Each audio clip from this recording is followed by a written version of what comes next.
Hello friends, welcome to the YouTube channel of KKCPG college Sardar sir. मैं Mehboob Ali Chauhan KKCPG college के YouTube channel पर आपका फिर से स्वागत करता हूं। दोस्तों, कल हमने डिस्क्रीट मैथमेटिक्स के लॉजिक टॉपिक पर डिस्कस किया था कि भाई लॉजिक क्या होता है। उसके बाद में हमने सेंटेंसेस डिस्कस किए कि भाई सेंटेंस क्या होते हैं, कितने टाइप के होते हैं।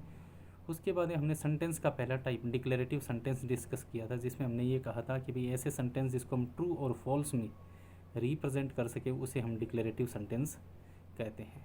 दोस्तों, हम आज उससे आगे बात करेंगे। आज का हमारा जो टॉपिक है वो है प्रोपोजिशन। आज का जो हमारा टॉपिक है वो है प्रोपोजिशन।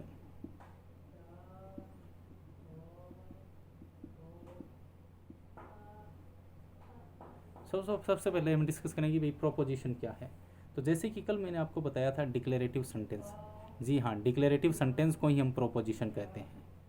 डिक्लेरेटिव सेंटेंस को ही हम क्या कहते हैं? प्रोपोजिशन कहते हैं।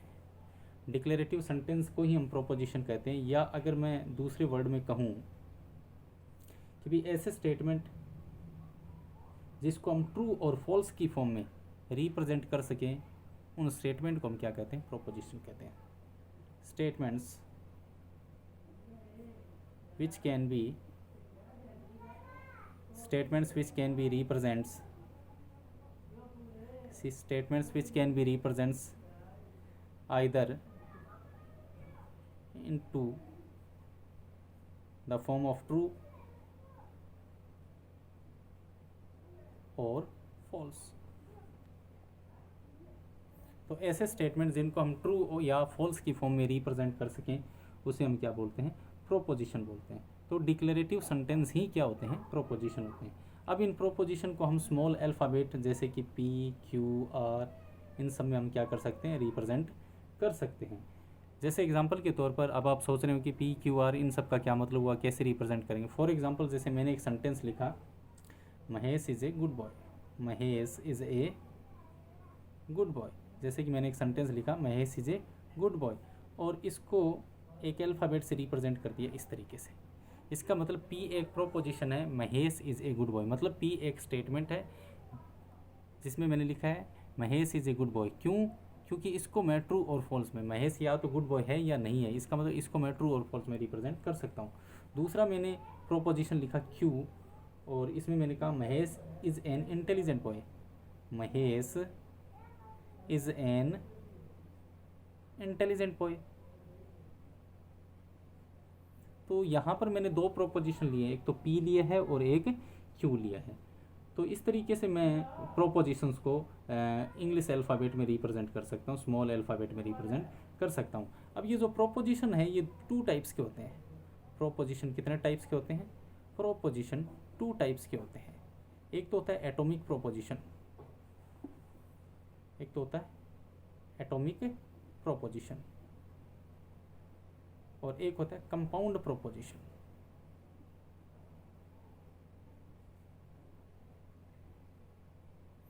एक तो एटॉमिक प्रोपोजिशन होता है और एक कंपाउंड प्रोपोजिशन होता है। एटॉमिक प्रोपोजिशन का मतलब ऐसा प्रोपोजिशन या ऐसा स्टेटमेंट या ऐसा डिक्लेरेटिव सेंटेंस जिसको हम फर्दर दोबारा डिवाइड नहीं कर सकते और अधिक विभाजित नहीं कर सकते। तो यहाँ पर मैं लिख सकता हूँ एटॉमिक प्रोपोजिशन क्या है? Which can not be further divided, which can not be further divided. तो ऐसे प्रोपोजिशन जिसको फर्दर डिवाइड नहीं किया जा सकता उसे हम क्या कह सकते हैं? एटॉमिक प्रोपोजिशन कह सकते हैं। And second one is compound proposition. ऐसे प्रोपोजिशन जो more than one atomic proposition से मिलकर बने हो, consists of more than one atomic proposition. तो ऐसे प्रोपोजिशन जो more than one atomic proposition से मिलकर बने उन्हें कंपाउंड प्रोपोजिशन कहते हैं। या फिर मैं ये कह सकता हूँ ऐसा प्रोपोजिशन या ऐसे सेंटेंसेस जिनको हम फर्दर डिवाइड कर सकते हैं और अधिक टुकड़ों में डिवाइड कर सकते हैं, कैन बी फर्दर डिवाइडेड और कैन बी फर्दर डिवाइडेड। तो ऐसे प्रोपोजिशन जिसको और टुकड़ों में डिवाइड किया जा सके उसे हम क्या कह सकते हैं? कंपाउंड प्रोपोजिशन कह सकते हैं। जैसे एटॉमिक प्रोपोजिशन मैंने यहाँ पर लिख दिया Mahesh is a good boy. Example, जैसे मैंने लिखा Mahesh is a good boy, Mahesh is a good boy. तो आप देखोगे कि ये जो मैंने प्रोपोजिशन लिखा है इसको मैं फर्दर डिवाइड नहीं कर सकता, ये सिंगल प्रोपोजिशन है। इसी तरीके से अगर मैं मिक्स्ड प्रोपोजिशन लिखूं, जैसे मैंने यहाँ पर लिख दिया एग्जांपल के तौर पर, Mahesh is a good boy, Mahesh is a good boy, और साथ में इसके सेंटेंस लिखा मैंने Mahesh is an intelligent boy, Mahesh is an intelligent boy. तो इस बार आप देख रहे हो कि मैंने यहाँ पर एक प्रोपोजिशन लिखा है जिसमें क्या है, दो प्रोपोजिशन है। एक तो क्या है, Mahesh is a good boy, और सेकंड वन आ रहा आपका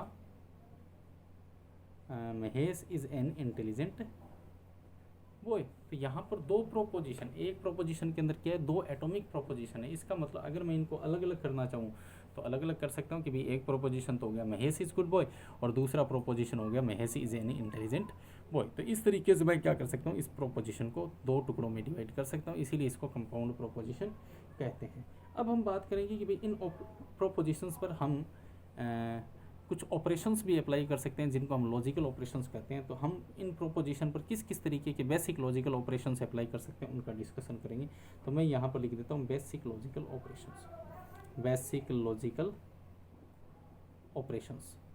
तो यहाँ पर मैं क्या लिख रहा हूँ, बेसिक लॉजिकल ऑपरेशंस। अब आप सोच रहे हो कि भाई ये ऑपरेशंस क्या होते हैं, इसको समझने के लिए यहाँ पर मैं देखता हूँ। देखो जैसे मैंने यहाँ पर लिख दिया, दो नंबर लिए, एक तो 2 और एक 3।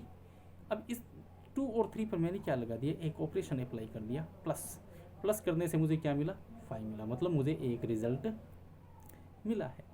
तो इसका मतलब ये 2 और 3 दो नंबर थे और उस पर मैंने एक ऑपरेशंस अप्लाई कर दिया प्लस। इसको हम एडिशन कहते हैं और एडिशन को मैंने जिस सिंबल से रिप्रेजेंट किया है वो प्लस है। और जब आप नंबर पर कोई ऑपरेशन अप्लाई करते हो, चाहे वो प्लस हो, माइनस हो, मल्टीप्लाई हो, तो हमें क्या मिलता है, एक रिजल्ट मिलता है। ठीक उसी तरीके से हम क्या कर सकते हैं, प्रोपोजिशंस पर, डिक्लेरेटिव सेंटेंस पर हम क्या कर सकते हैं, लॉजिकल ऑपरेशंस अप्लाई करते हैं। तो यहाँ पर मैं पहले बेसिक लॉजिकल ऑपरेशंस की बात करूँ, उसके बाद एडवांस लॉजिकल ऑपरेशंस की बात करेंगे। तो 3 टाइप्स के बेसिक लॉजिकल ऑपरेशंस होते हैं। एक तो होता है आपका कंजंक्शन, एक होता है डिसजंक्शन, एक तो होता है कंजंक्शन, एक होता है डिसजंक्शन, और थर्ड वन होता है नेगेशन। तो जिस तरीके से मैंने एडिशन को प्लस से रिप्रेजेंट किया, इसी तरीके से ये जो ऑपरेशंस मैंने लिखे, कंजंक्शन, डिसजंक्शन एंड नेगेशन, इसको भी मैं, जैसे कंजंक्शन को मैं इस सिंबल से रिप्रेजेंट कर सकता हूँ, इसको मैं इस सिंबल से रिप्रेजेंट कर सकता हूँ, और नेगेशन को मैं इस सिंबल से रिप्रेजेंट कर सकता हूँ। अब देखो ये जैसे सिंबल है, इन सिंबल को हम इंग्लिश अल्फ़ाबेट से भी रिप्रेजेंट कर सकते हैं। जैसे इस सिंबल को हम कह सकते हैं इंग्लिश अल्फ़ाबेट में एंड, इसको हम कहेंगे और इसको हम कहेंगे नॉट। ठीक है, तो इस तरीके से यहाँ पर कंजंक्शन को एंड, डिसजंक्शन को और नेगेशन को हम क्या कह सकते हैं, नॉट के थ्रू रिप्रेजेंट कर सकते हैं।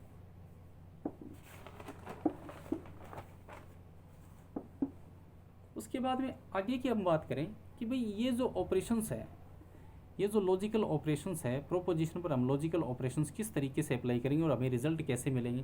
तो इसके लिए प्रोपोजिशन पर जब आप लॉजिकल ऑपरेशंस अप्लाई करोगे तो आपको जो रिजल्ट मिलेंगे वो ट्रूथ टेबल के थ्रू मिलेंगे। तो सबसे पहले हम देखेंगे, ये एक नया वर्ड आ गया कि ट्रूथ टेबल क्या होता है।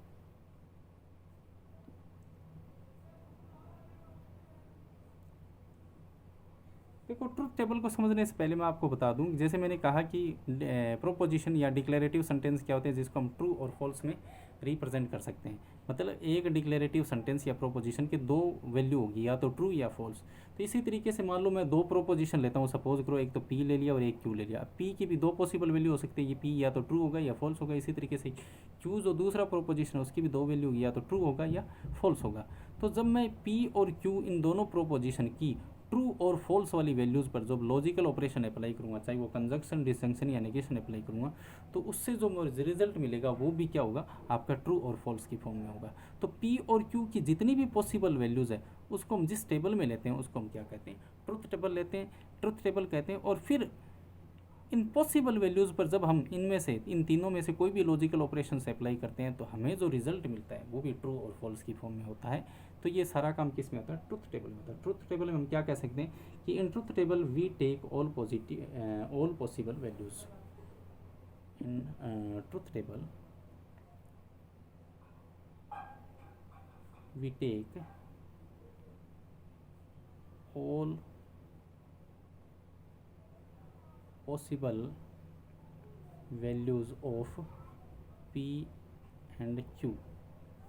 ठीक है, अब जब p और q की जब हम पॉसिबल वैल्यू लेंगे तो उस पर हम क्या अप्लाई करेंगे, कोई भी लॉजिकल ऑपरेशन अप्लाई करेंगे, कोई भी क्या अप्लाई करेंगे, लॉजिकल ऑपरेशन अप्लाई करेंगे। और लॉजिकल ऑपरेशन अप्लाई करने से हमें क्या मिलेगा, रिजल्ट मिलेगा। वो रिजल्ट या तो ट्रू होगा या फॉल्स होगा। तो इस तरीके से हम क्या कर सकते हैं, ट्रुथ टेबल के अंदर ट्रुथ टेबल को समझ सकते हैं। जैसे एग्जांपल के तौर पर मैंने एक ट्रुथ टेबल बनाई यहाँ पर, जैसे मैंने यहाँ पर एक ट्रुथ टेबल बनाई, दो प्रोपोजिशन ले लिए, एक तो p ले लिया और एक q ले लिया।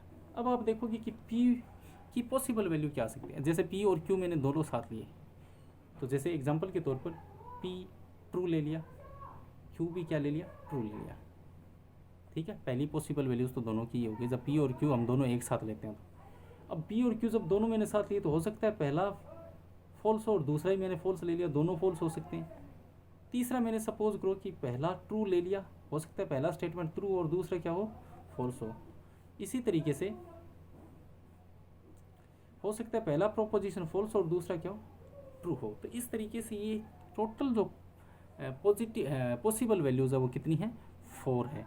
इसको अब आपको कैसे पता चलेगा कि जैसे मान लो अगर आप दो प्रोपोजिशन लेते हो तो इसमें पॉसिबल वैल्यूज़ आप कितनी लोगे ट्रुथ टेबल में। तो इसके लिए अपने पास फॉर्मूला है 2 to the power n। यहाँ पर n जो है वो नंबर ऑफ प्रोपोजिशन को रिप्रेजेंट करेगा, नंबर ऑफ प्रोपोजिशन को रिप्रेजेंट करेगा। यहाँ पर जो n है, मैंने यहाँ पर फॉर्मूला लिखा कि ट्रुथ टेबल के अंदर कितनी पॉसिबल वैल्यू लेंगे, तो इसके लिए फॉर्मूला है 2 to the power n। यहाँ पर n जो है वो नंबर ऑफ प्रोपोजिशन को रिप्रेजेंट करे। फॉर एग्जांपल जैसे यहाँ पर आपके पास कितने हैं, दो प्रोपोजिशन है p एंड q, तो यहाँ पर आपके पास प्रोपोजिशन होगी 2। ठीक है, तो इसमें फॉर्मूला मैंने लगा दिया 2 to the power n, मतलब 2 to the power 2 आपको क्या मिलेगा, 4। तो 4 पॉसिबल वैल्यूज़ आप क्या लोगे, आप ट्रुथ टेबल के अंदर लोगे।